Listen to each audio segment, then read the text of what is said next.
اب میں آغاز کر رہا ہوں. پہلی بات، اس سبب میں 3 باتیں مجھے کہنی ہیں. سب سے پہلی بات یہ کہ زندگی کی سب سے بڑی حقیقت موت ہے. ہم بھلائے رکھتے ہیں، اپنے ذہن سے اسے دور رکھتے ہیں، لیکن واقعہ یہ ہے کہ زندگی کی سب سے بڑی حقیقت موت ہے. خدا کے منکر پیدا ہوئے ہیں، لیکن موت کا انکار کرنے والا تو کوئی پیدا نہیں ہوا. اس لیے میں نے آیت آپ کو سنائی، کل نفس ذائقۃ الموت.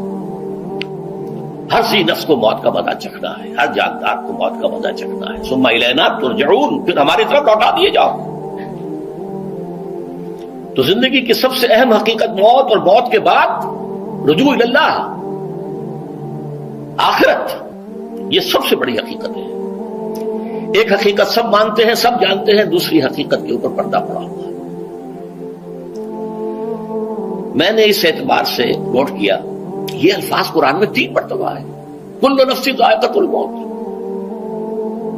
ہر جاندار کو موت کا مزہ چکھنا ہے. انبیاء اس سے مستثنا نہیں رہے، رسول اس سے مستثنا نہیں رہے، اولیاء اللہ مستثنا نہیں رہے. وقتی طور پر استثناء حضرت عیسیٰ کا ہے کہ ابھی وہ زندہ ہیں، لیکن عیسیٰ یاتی علیہ الموت، حضور نے فرمایا عیسیٰ پر بھی موت آئے گی. جب دوبارہ آئیں گے، زمین پر اتریں گے، پھر اس کے بعد ان پر موت وارد ہوگی. ان کی نماز جنازہ پڑھی جائے گی، انہیں دفن کیا جائے گا حضور کے پہلو میں، شادی بھی کریں گے، اولاد بھی ہوگی. باقی تو یہ ہے کہ کل نفس ذائقۃ الموت، سب کو موت کا مزہ چکھنا ہے. عیسیٰ بھی بالآخر اس سے مستثنا نہیں رہیں گے. بلکہ قرآن میں ایک جگہ کہا گیا ہے افإن مت فهم الخالدون. کیا ہے نبی، اگر آپ کا انتقال ہو گیا تو یہ کیا ہمیشہ رہیں گے؟ کون ہے دنیا میں جو ہمیشہ رہے؟ انتقال تو ہونا، آپ کا بھی ہونا ہے. انک میت وانہم لمیتون. یہ تو مختصر ترین الفاظ تھے. اس سے آگے بڑھیے، سورہ انبیاء میں فرمایا کل نفس ذائقۃ الموت ونبلوکم بالشر والخیر فتنہ والینا ترجعون. ہر جاندار کو موت کا مزہ چکھنا ہے، اور اس سے پہلے پہلے ہم تمہیں آزماتے رہیں گے، خیر کے ذریعے بھی، بھلائی دے کر، صحت دے کر، دولت دے کر، اولاد دے کر، شہرت دے کر، اور برائی کے ذریعے سے بھی، تنگ دستی دے کر، بے عزتی دے کر، اہانت دے کر، ذلت دے کر. وَإِلَيْنَا تُرْجَعُونَ، اور پھر ہماری طرف لوٹائے جاؤ گے. یہ وہ دوسری حقیقت جو میں نے کہا کہ جس پر پردہ پڑا ہوا ہے، بہت بڑا پردہ ہے. لوگ یہی سمجھتے ہیں کہ یہی دنیا کی زندگی ہے. قرآن کہتا ہے ان الدار الآخرۃ لہی الحیوان لو کانوا یعلمون. یہ تو آخرت والی زندگی ہے جو اصل زندگی ہے. کاش کے انتقال ہوتا. اس سے بھی زیادہ تفصیل سے یہ آل عمران میں آئی آیت کل نفس ذائقۃ الموت وانما توفون اجورکم یوم القیامہ. ہر جاندار کو موت کا مزہ چکھنا ہے، اور پھر تمہیں پورا پورا تمہارا اجر اور بدلہ دے دیا جائے گا قیامت کے دن. فمن زحزح عن النار وادخل الجنۃ فقد فاز. جو کوئی آگ سے بچا لیا گیا اور جنت میں داخل کر دیا گیا، وہ تو کامیاب ہو گیا. اللہم ربنا اجعلنا منہم، اللہم ربنا اجعلنا منہم، اللہم ربنا اجعلنا منہم. وما الحیات الدنیا الا متاع الغرور. اور دنیا کی زندگی تو سوائے دھوکے کے سامان کے اور کچھ نہیں ہے. دھوکہ کس معنی میں؟ یہ تمہیں اصل زندگی سے غافل کر دیتی ہے. تم کہیں سفر پر جا رہے تھے، تمہارا کہیں گھر تھا، تمہیں واپس آنا تھا، تم راستے ہی میں کسی دلچسپی میں ایسے مگن ہوئے کہ گھر بار سب بھول گئے. یہ تو تمہارا عارضی سا سفر تھا. تم نے اسی کو اپنی منزل بنا لیا، اپنا ٹھکانہ بنا لیا، تو دھوکہ دیا اس نے تمہیں. ویسے دنیا کی زندگی دھوکہ نہیں ہے، بڑی حقیقت ہے. اس لیے کہ حضور نے فرمایا انما الدنیا مزرعۃ الآخرہ. یہ دنیا آخرت کی کھیتی ہے. یہاں بو گے تو وہاں کاٹو گے، یہاں کچھ کمائی کرو گے تو وہاں اس کا بدلہ ملے گا. اس اعتبار سے دنیا بہت بڑی حقیقت ہے. ایک ایک لمحہ بہت بڑی قیمتی شے ہے. لیکن اگر یہ دنیا تمہیں آخرت سے غافل کر دے تو اس سے بڑا دھوکے باز ہو گئے. یہ اصل دجال ہے. میں نے تقریباً 60 برس کی عمر کو جب میں پہنچا تھا تو موت کا انتظار شروع کر دیا تھا. میرے قریبی احباب کو معلوم ہے میں کہتا رہا, یہ بھی کہتا رہا کہ بھائی میں اپنے حصے کا کام کر چکا ہوں. جتنی صلاحیت اللہ نے دی تھی, جتنی بھی میرے اندر استعداد تھی, میں اس کو بھرپور طریقے پر استعمال کر چکا ہوں. دم واپسی برسر راہ ہے عزیز و اب اللہ ہی اللہ ہے, یہ میرا معاملہ رہا ہے 60 برس کی عمر سے. اس کے بعد اللہ نے مزید 14 برس دیے ہیں. یہ نافلۃ لک کے درجے میں کہتا ہوں, اس کا اللہ کا عطیہ خصوصی ہے, نفل ہے, ہمیشہ کہتا رہا ہوں. مسنون زندگی تو 61 برس ہے ہمارے حساب سے. علامہ اقبال کے بارے میں سنا ہے کہ رویا کرتے تھے کہیں میری عمر حضور کی عمر سے زیادہ نہ ہو جائے. وہ 6 مہینے کم ہی رہی ہے حضور کی عمر سے. جو حضور کی عمر تھی وہی حضرت ابو بکر کی, وہی حضرت عمر کی, وہی حضرت علی کی. ہاں, حضرت عثمان 82 برس کے ہوئے ماشاءاللہ. پھر یہاں کے مجددین میں سے وہی عمر حضرت شیخ احمد سرہندی کی, وہی شاہ ولی اللہ دہلوی کی. ہاں, شیخ عبدالحق محدث دہلوی رحمۃ اللہ علیہ 82 برس کی عمر. لیکن یہ میں کہا کرتا تھا مسنون عمر تو 61 برس ہے. جسے ہم 63 کہتے ہیں وہ اصل میں ہمارے حساب سے 61 بنتا ہے. وہ 63 قمری ہے, جو 9 دن کم ہے. قمری سال جو ہے وہ شمسی سال سے. بہرحال میں اس وقت سے منتظر تھا, لیکن جو بھی وقت اللہ نے دیا ہے اللہ کا شکر ہے, وہ مفید کاموں میں لگا ہے. ان میں خاص طور پر میں سمجھتا ہوں کہ اللہ کا مجھ پر سب سے بڑا احسان, اور مجھے پر نہیں, بہت بڑے پیمانے پر لوگوں پر جو احسان ہوا ہے, وہ میرا 1998 کا دورہ تھا جو میں قرآن جو کراچی میں ہوا تھا. 1998 کے مارچ میں میرا بڑا آپریشن ہوا, دونوں گھٹنے تبدیل کیے گئے. لیکن 98 کے آخر میں, حالانکہ میں چل نہیں سکتا تھا, کراچی میں مسجد جو ہے اونچی ہے, دوسری منزل پر ہے, تو خاص ریمپ بنایا گیا جس کے ذریعے میں ویل چیئر پر مجھے لے جایا جاتا تھا. میں نے درس دیا.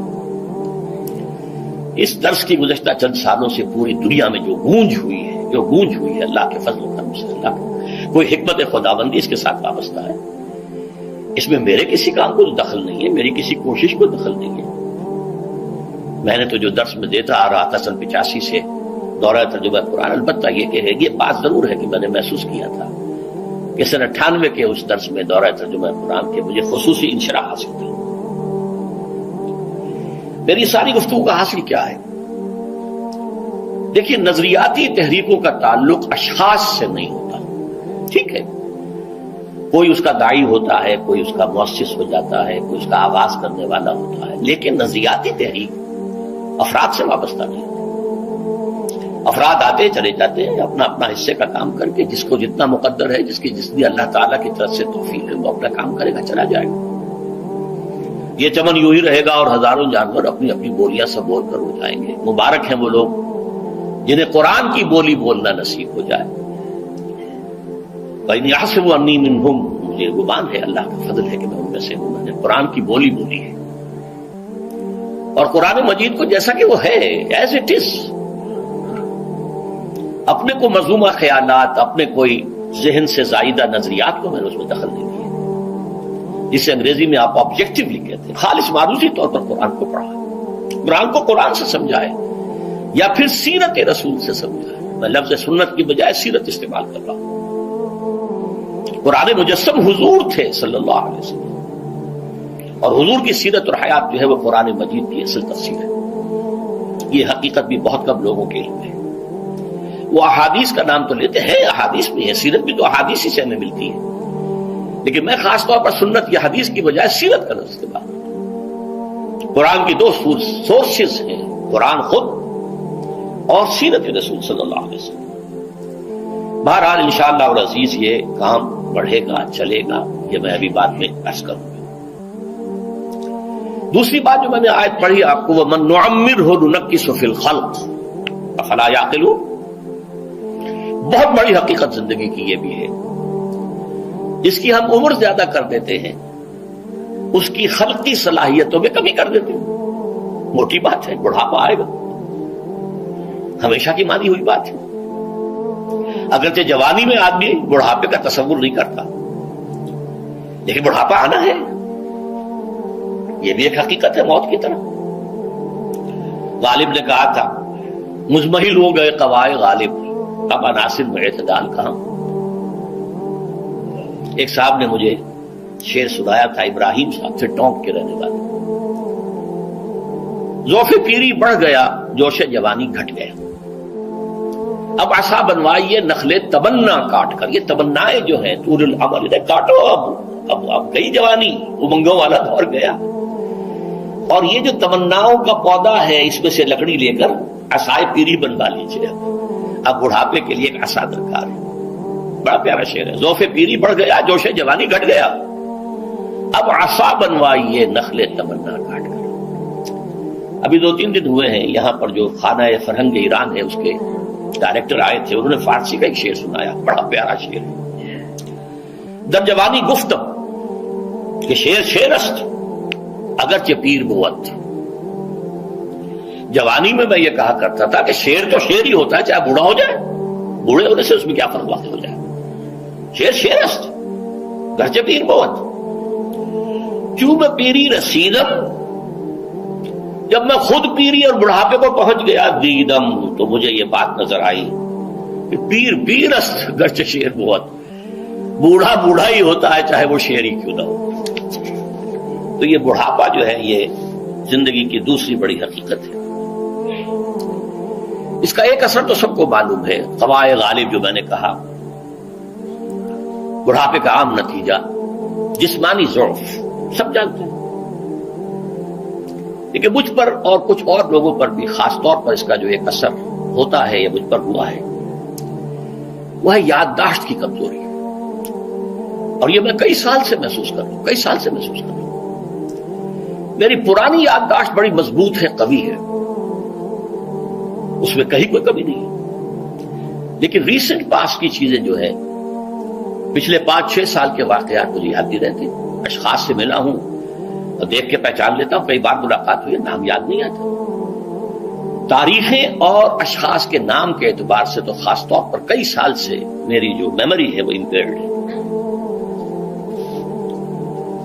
اور میں محسوس کرتا رہا ہوں کچھ عرصے سے کہ این تقریر کے دوران محسوس ہوتا بلیک آؤٹ ہو گیا. اور مجھے سلسلہ کلام جوڑنے کے لیے سوچنا پڑا. بعض اوقات 1000 کروڑ مرتبہ بولے ہوئے الفاظ غائب. اب چاہے کتنا ہی زور لگا لوں وہ لفظ یاد نہیں آئے گا. ہاں تھوڑی دیر کے بعد خود بخود یاد آ جائے گا. میرے اس آپریشن سے کچھ عرصہ پہلے تک جو میری تقریریں یہاں ہوئی ان میں بہت سے لوگوں نے نوٹ کیا. میری تقاریر میں اب وہ روانی نہیں رہی تھی. وہ جو کراس ریفرنسز آیا کرتے تھے جس کی بنا پر ایک مولانا عبد الکریم پاریک صاحب تھے ناگپور کے، انڈیا کے، مولانا علی میاں کے وہ خلفاء میں سے، انہوں نے تفسیر بھی لکھی ہے قرآن کی. وہ ایک مرتبہ لاہور آئے تھے تو اسے بھی ملاقات ہوئی، میرا درس بھی سنا. پھر یہاں وہ ایک دینی ادارے میں گئے، وہاں میرے خلاف باتیں ہو رہی تھی. تو انہوں نے کہا بھائی اس شخص کی کیا بات کرتے ہو، اس کے سامنے تو معلوم ہوتا ہے کہ قرآن کھلا ہوا ہے، جہاں سے چاہے لے لے.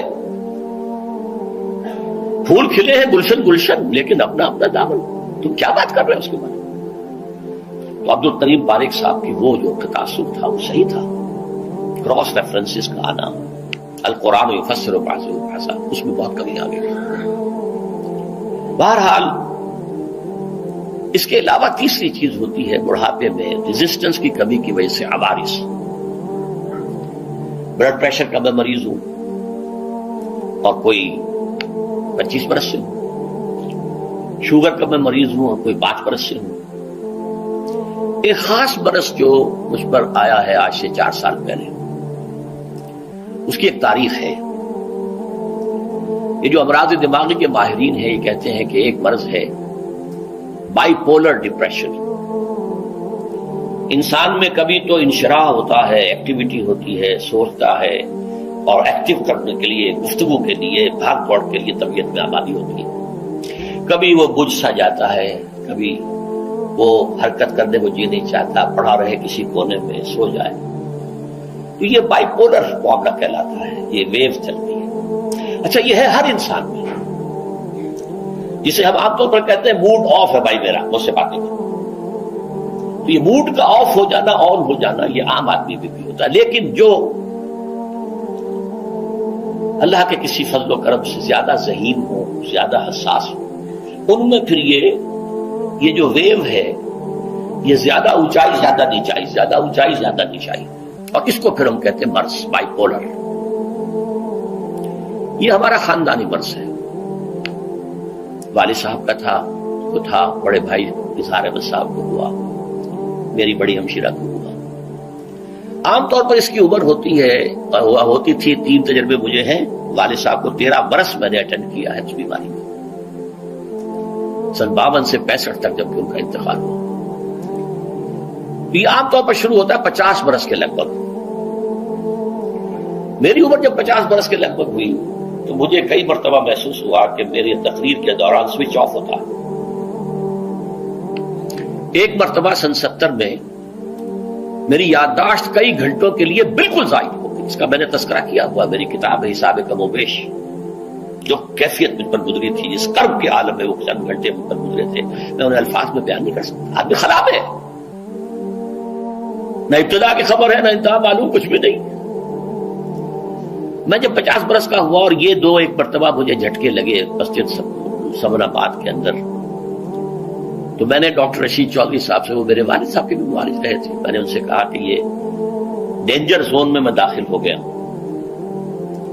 ان کا نہیں، آپ کو یہ نہیں ہوگا، اس لیے کہ آپ اللہ کے کتاب کی خدمت کر رہے ہیں۔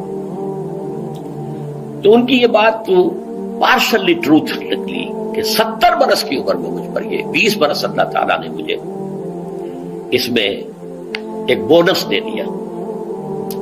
70 برس میں ظہور ہوا، اس کا ایکسائٹنگ کاز بنا ہے افغانستان میں جو حادثہ ہوا طالبان کے ساتھ۔ اتنا صدمہ مجھے تھا، ایک دم بیٹھ گیا۔ یہ چیز جو ہے ابھی کنٹینیو کر رہی ہے۔ تو فرمایا فلا اقسم بمواقع النجوم، وقع یقع کے کیا معنی ہے؟ اور یہ سورت کون سی؟ واقعہ، اذا وقعت الواقعہ، وقع گر جانا، پڑ جانا، یہ ستاروں کے ڈوبنے کی جگہ ہے۔ فلا اقسم بمواقع النجوم وانہ لقسم لو تعلمون عظیم، اور اگر تم جانو تو یہ بہت بڑی قسم ہے جو ہم نے کھائی ہے۔ اس وقت کا انسان کیا سمجھتا کہ ستارے کہاں جاتے ہیں، کہاں غروب ہوتے ہیں، کہاں گرتے ہیں؟ آج ہمیں معلوم ہے۔ سورہ حامیم سجدہ میں جو کہا گیا ہے سنریہم آیاتنا فی الآفاق وفی انفسہم حتی یتبین لہم انہ الحق، ہم انہیں اپنی نشانیاں دکھائیں گے آفاق و انفس میں، یہاں تک کہ یہ بات واضح ہو جائے گی کہ قرآن حق ہے۔ آج ہمیں معلوم ہے خلا میں بلیک ہولز ہیں، اور یہ بلیک ہولز بڑے بڑے ستاروں کے پچک جانے سے پیدا ہوئے، اور جب وہ بڑے ستارے پچکتے ہیں، جو خلا پیدا ہوتا ہے، ویکیوم، اس میں بڑی طاقت ہوتی ہے، اس کے پاس سے کوئی سیارہ، کوئی ستارہ گزر جائے اسے کھینچ لیتا ہے قبر کے اندر۔ یہ بلیک ہولز کا تصور۔ اسی لیے اللہ نے اس وقت کے لوگوں کے لیے کیا کہا؟ فلا اقسم بمواقع النجوم وانہ لقسم لو تعلمون عظیم انہ لقرآن کریم، یہ بہت باعزت قرآن ہے، فی کتاب مکنون، ایک چھپی ہوئی کتاب میں ہے، لا یمسہ الا المطہرون، اسے چھو ہی نہیں سکتے مگر انتہائی پاک ہستیاں۔ اس کے کیا معنی ہے؟ پہلی بات تو ہمیں معلوم ہو گئی، مراد فرشتے ہیں، بے ایدی سفرۃ کرام بررہ، اسی کی شرح ہو رہی ہے نا۔ اسی سے ایک فقہی مسئلہ نکالا گیا کہ بغیر وضو کے ہاتھ نہ لگاؤ، لیکن اس کا اصل مفہوم کیا ہے وہ سمجھیے۔ قرآن کی روح تک کوئی نہیں پہنچ سکتا جب تک کہ تزکیہ نفس نہ ہو گیا۔ اگر حب مال، حب دنیا، حب جاہ، حب شہرت، اگر یہ تمام محبت میں دل سے نکل نہ جائیں تو قرآن کی روح تک آپ کی اپروچ نہیں ہوگی۔ مولانا روم نے کہا ہے، اگرچہ ذرا میں سمجھتا ہوں کہ انہوں نے بہت سخت الفاظ استعمال کیے ہیں، ماز قرآن مغزہا برداشتے استخاں پیش سگا انداختے، ہم نے قرآن سے اس کا مغز لے لیا ہے، جو ایسنس ہے وہ کھینچ لیا ہے، ہڈی کا گودا جو ہے وہ ہم نے نکال لیا ہے، ہڈیاں ہم نے پھینک دی ہیں کتوں کے سامنے جو لڑ رہے ہیں. علم کلام کا مسئلہ ہے صفات حق سے جدا یا عین ذات. قرآن مخلوق ہے یا نہیں ہے، غیر مخلوق، اور بڑے بڑے ہو رہے ہیں اس کے اوپر. یہ کتے لڑ رہے ہیں ان ہڈیوں کے اوپر. ہم نے اس میں سے اصل شے نکال لی. وہ کیا ہے؟ اللہ کی محبت، اللہ کی معرفت. یہ ہے اصل شے. معاذ قرآن مغزہ برداشتیں استخام پیشے سگا انداختے. تو جب تک انسان کا باطن پاک نہ ہو جائے وہ قرآن کے چھلکوں سے کھیلتا رہے گا، چاہے وہ کہنے کو مفسر ہو، قرآن کے باطن تک کبھی نہیں پہنچے گا. فی کتاب مکنون لا یمسہ الا المطہرون تنزیل من رب العالمین. یہ تھوڑا تھوڑا کر کے اتارا گیا ہے رب العالمین کی طرف سے. انزال کے معنی ہے دفعتاً اتار دینا. لیلۃ القدر میں آیا انا انزلناہ فی لیلۃ القدر. رمضان کے بارے میں شہر رمضان الذی انزل فیہ القرآن، باب افعال. لیکن حضور پر ایک دم نہیں اترا، تھوڑا تھوڑا تھوڑا تھوڑا 23 برس میں جا کر اس کی تکمیل ہوئی. اب دیکھیے جو شکوہ کیا اللہ نے، کیا اس جیسی نعمت سے تم مداہنت کر رہے ہو، بے اعتنائی کر رہے ہو، اسے پڑھتے نہیں ہو، اسے سمجھتے نہیں ہو، اس پر عمل نہیں کرتے، اسے اپنا امام نہیں بناتے. تمہارا طرز عمل یہ ہے، بلکہ تم نے اپنا نصیب یہ بنا لیا ہے کہ تم اسے جھٹلا رہے ہو. غور کیجئے، جھٹلانا جو ہے دو طرح کا ہے. ایک ہے زبان سے کہنا کہ یہ نہیں ہے، کوئی اللہ کا کلام نہیں ہے، یہ قرآن وغیرہ جھوٹ سب اساطیر الاولین ہیں، یہ محمد نے گھڑ لیا ہے وغیرہ وغیرہ، جھٹلانا ہو گیا. ایک جھٹلانا ہے عمل سے جھٹلانا. مان تو لیا اللہ کا کلام ہے لیکن اس کی حرام کردہ شے کو اپنے لیے حلال کیا ہوا ہے. حدیث نبوی ہے ما آمن بالقرآن من استحل محارمہ. اس شخص کا قرآن پر کوئی ایمان نہیں ہے جو اس کی حرام کردہ چیز کو اپنے لیے حلال ٹھہرا لے. اس اعتبار سے غور کیجئے، اور اس کی مثال بھی دی ہوئی ہے سورہ جمعہ میں. مثل الذین حملوا التوراۃ ثم لم يحملوها كمثل الحمار يحمل اسفارا بئس مثل القوم الذین کذبوا بآیات اللہ واللہ لا يهدی القوم الظالمین. مثال ان لوگوں کی جو حامل تورات بنائے گئے تھے اور پھر انہوں نے اس کی ذمہ داری کو ادا نہیں کیا، اسے قائم نہیں کیا، اس کے احکام پر عمل نہیں کیا. جیسے فرمایا ہے سورہ اعراف میں قل یا اہل الکتاب، کہہ دیجئے اے نبی صلی اللہ علیہ وسلم، اے کتاب والو لستم علی شیء حتی تقیموا التوراۃ والانجیل وما انزل الیکم من ربکم. تمہاری کوئی حیثیت ہماری نگاہ میں نہیں ہے، تمہارا منہ نہیں ہے کہ ہم سے دعا کرو جب تک کہ تم تورات اور انجیل کو اور جو کچھ نازل کیا گیا تمہاری طرف اسے قائم نہیں کرتے. آج اللہ ہماری دعائیں نہیں سنتا. 30 لاکھ جا کر حج کرتے ہیں. دنیا کے حالات میں کوئی ذرہ برابر فرق آتا ہے؟ اول تو حرام کی کمائی سے حج ہو رہا ہے، تو حج ہے ہی نہیں سرے سے. جو کچھ کرتے گئے تھے سودی کاروبار وہی آ کر دوبارہ شروع کر دیا. سرکاری ملازم تو جو رشوت پہلے لے رہے تھے اس کے بعد آ کر شروع کر دیا. یہ کیا ہے؟ یہ تکذیب بالعمل ہے، جھٹلانا ہے. تم نے اپنا نصیب یہ بنا لیا ہے کہ تم قرآن کو جھٹلا رہے ہو جیسے کہ انہوں نے جھٹلایا تھا. مثل الذین حملوا التوراۃ ثم لم يحملوها كمثل الحمار يحمل اسفارا. ان کی مثال ان گدھوں کی سی ہے جن پر کتابوں کا بوجھ لاد دیا گیا. مکالمات فلاطوں، گٹھڑی باندھ کر گدھے کے اوپر رکھ دیجئے تو کیا وہ واقعی منطقی اور فلسفی بن جائے گا؟ یہ مثال اللہ دے رہا ہے. اور یہ مثال کیوں دی گئی ہے؟ اس آئینے میں ہمیں ہماری تصویر دکھائی گئی ہے. تم اگر قرآن کا حق ادا نہیں کر رہے تو تمہاری مثال وہی ہے جو یہود کی تھی. بئس مثل القوم الذین کذبوا بآیات اللہ. بری مثال ہے اس قوم کی جس نے اللہ کی آیات کو جھٹلایا. تو زبان سے تو یہودیوں نے کبھی نہیں جھٹلایا تورات کو، عمل سے جھٹلایا ہے. یہ وہ 5 مقامات ہیں جن میں اللہ تعالیٰ نے خود اپنے کلام کی ثنا بیان کی ہے، تعریف کی ہے، اس کی عظمت کو بیان کیا. اب میں آپ کے سامنے ایک حدیث رکھنا چاہتا ہوں، حضور نے کیا فرمایا. ایک حدیث سنا چکا ہوں آپ کو، عن عثمان بن عفان رضی اللہ تعالی عنہ قال قال رسول اللہ صلی اللہ علیہ وسلم خیرکم من تعلم القرآن وعلمہ، تم میں سے بہترین لوگ وہ ہیں جو قرآن سیکھیں اور سکھائیں. یہ حدیث بڑی عجیب ہے، یہ ترمذی میں بھی ہے اور دارمی میں ہے، اور اس کے راوی حضرت علی ہیں رضی اللہ تعالی عنہ.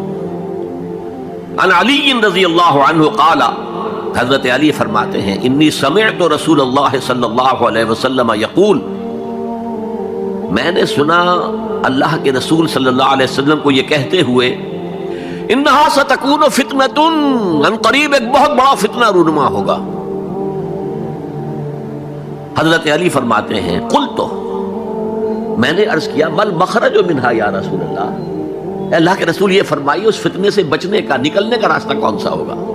جیسے آپ بڑے بڑے حالوں میں دیکھتے ہیں ایگزٹ، عرب ممالک میں لکھا ہوتا ہے مخرج، اگر کہیں آگ لگ جائے، کہیں دھواں بڑھ جائے تو نکلو، لال جو روشنیاں ہیں ان کے اندر جو نیچے دروازے ہیں ان کی طرف جاؤ، یہ مخرج ہے جان بچانے کے لیے. یہاں ایک لحظہ توقف کر کے ہمارا اور صحابہ کا جو فرق ہے اس کو نوٹ کر لیجئے. اگر ہم ہوتے تو کیا پوچھتے، حضور یہ فتنہ کب آئے گا، کدھر سے آئے گا، کیوں آئے گا، کیا ہوگا، یہ سارے سوالات کرتے نا جن کا عمل سے کوئی تعلق نہیں، معلومات ہے. حضرت علی نے کچھ نہیں پوچھا، بس آپ نے فرما دیا کہ بہت بڑا فتنہ ہوگا، تو بس ہمیں یہ بتائیے کہ اس سے نکلنے کا راستہ کیا ہے. اب سنیے حضور کی زبان سے قرآن مجید کی مدح. قال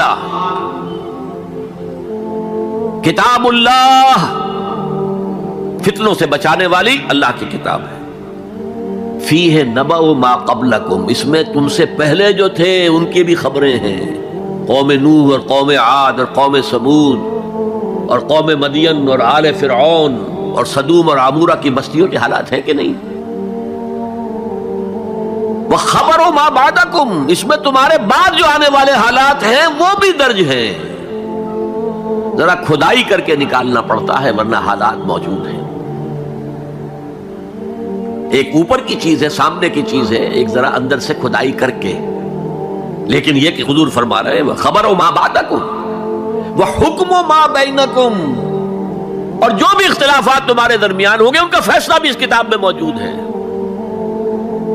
کاش کہ ہم اپنے مذہبی اختلافات کو رفع کرنے کے لیے قرآن کی طرف رجوع کریں جو حبل اللہ ہے، واعتصموا بحبل اللہ جميعا ولا تفرقوا. تو فرمایا کتاب اللہ فیہ نبأ ما قبلکم وخبر ما بعدکم وحکم ما بینکم هو الفصل لیس بالحزل، وہ فیصلہ کن کلام ہے، ایسے ہی یابہ گوئی نہیں ہے، یہ قرآن کی آیات ہے.